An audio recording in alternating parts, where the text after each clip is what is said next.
Do you want more me time? Well, I know I do, but welcome to another episode of 6 Weeks to Wellness with Jan Fitzpatrick of inVibeHealth.com. Jan, more me time. What are we talking about here? Give me a little summary. Well, we're talking about, what really brings joy to your day?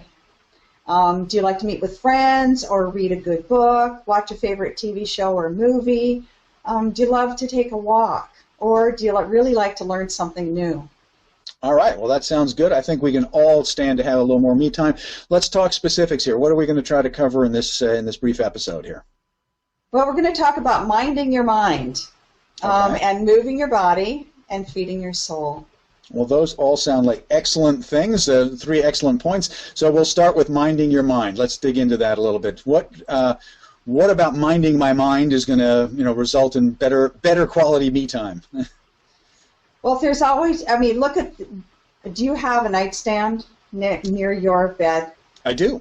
Okay. Do you have more than one book on it? I do. Okay. Well, a lot of us, I'm a voracious reader, and I have probably 3 or 4 different books. Not all of them are fiction. Some of them are just things I love to read, little quotes and scriptures and things like that. And I like to take time each day for myself to either read the book or just read 20 minutes of something that is interesting, and sometimes I do learn something new in that 20 minutes. Or at the end of the day, I've gone out 100% all day, and it's time to sit down and watch one of my favorite television shows. Or it's a movie that I missed in the theater because I just didn't get there, and now it's on DVD, and I'll take a couple hours to do that. I do other things sometimes while I'm watching a movie too, folding clothes and things like that. But you can multitask a little bit.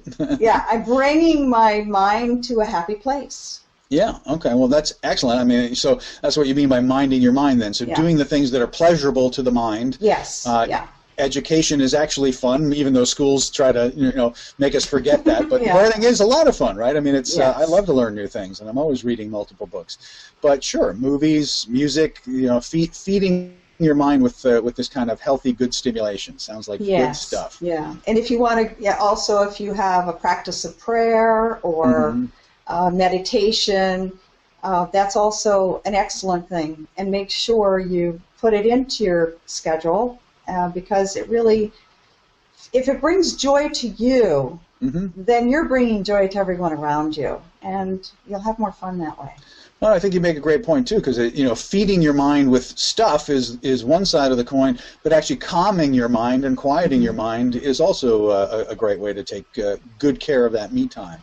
All right, so let's talk body. So let's go from mind to body here, and so what about minding the body? Or moving the body? Well, our bodies are meant to move. We're never meant to sit still on chairs in front of desks and computers all day. We're really meant to keep moving. And if you have to do that, then the suggestion is to get up every 20 minutes, move around, do something. Some people say, do 5 minutes of stretching every hour. Just move, because then you unfreeze your eyes, and then you can be moving your body. This is probably my biggest challenge, because I don't think you're alone, Jan. I don't think you're alone. Okay. I got your back here. Good. I'm not a gym rat type of person. Many people do love to exercise there, but we're just talking about moving. We're talking about taking a walk. Maybe if you have steps in your house. Right. I love, when you're 50 and beyond, sometimes your knees aren't really good, or your hips or something, but I love steps. So I, on purpose, live in places that I have to do steps. And that's part of my getting to move. And you know what? I get a lot of step exercise because the memory is not always the best, so I'll get all the way up the steps and, oh dear. I forgot what I came here for. Yeah, so I have to go back downstairs and look at my list. But anytime you can move your body. Some kind of movement practice, to bring in your life.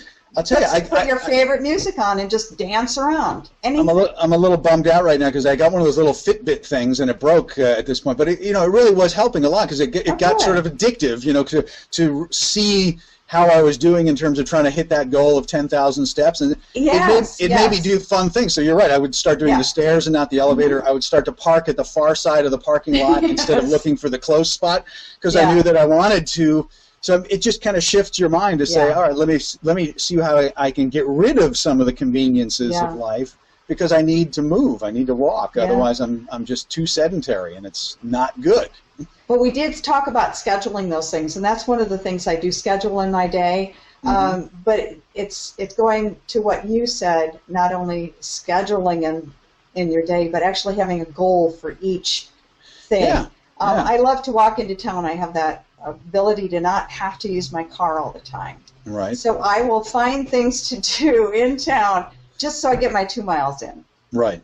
Yeah, I don't think I ever walked so much as when I lived in Manhattan, where I walked everywhere, and you just rack up a lot of mileage just trying to, do those blocks. All right, so we've talked about minding your mind, moving your body. Let's talk a little bit about feeding your soul. How do you feed your soul? I mean, well, this is especially where the joy thing comes in. What do you really like to do? What makes you, at the end of the day, you're just in that bliss place, or you feel just, just great. Sometimes it's socializing, making that effort, which when your schedule is full, making that extra effort to say yes when someone asks you out to lunch, or maybe there's a birthday party and there are a lot of your friends there, or making it to yoga class. And because my yoga class happens to be people that we've been taking classes together for 4 or 5 years now. Right. So it's not only the yoga, it's the socializing too, and just seeing everybody again, catching up with what they're up to. It really is very satisfying, and it makes me feel good. You know what's so cool, Jan, is that of course these things overlap too. Like you said, you're mentioning yoga, but yoga can feed your soul, move your body, and calm your mind all at once. Absolutely. So pretty cool when you can efficiently schedule some things that cover lots of bases at once. And then when you take your walk, take somebody with you, or take your dog along if you have a dog. Yeah, that's right. I have great conversations with animals. They're very good listeners. Oh, they are, aren't they? They're very appreciative, actually. They are, actually. Yeah. Some of the other things would be if you have a practice of praying or meditating, reading sacred scriptures, journaling also. I just talked about the list, writing down things before you go to bed. But you can actually, in the evening, just kind of write down what happened to you during the day or what impressions you had. Just put it down. Or some people like to journal in the morning. What's up for me today? What is on my mind as I wake up today? And it actually helps to sort of clear things that maybe have been on your mind and then move you to the new things that you want to think about or accomplish during the day.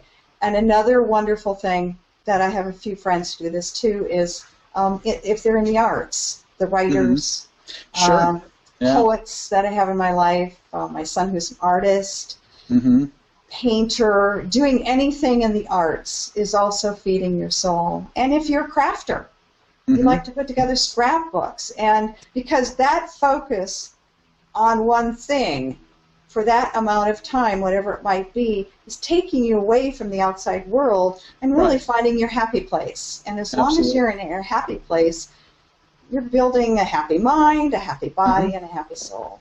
Yeah, that magic of getting absorbed in something and really being hyper-focused on it, that just you kind of lose yourself in it is kind of a great experience. Well, this has been great, Jan. I think people really do need to make more me time. I know that your audience certainly needs to make some more me time for themselves. And this is what you do. I mean, this is how you help the people that you work with, and you've got a program called 6 Weeks to Wellness that people can learn more about at inVibeHealth.com. But you've also got a free gift for people. I mean, your book is up on Amazon now. People can buy it there, but guess what? They can have it for free if they come over to inVibeHealth.com, and in the upper right-hand corner, just click on that image up there, and you can get a free copy of Jan's book that she's written for you, full of great tips about taking care of yourself, including some me time, right?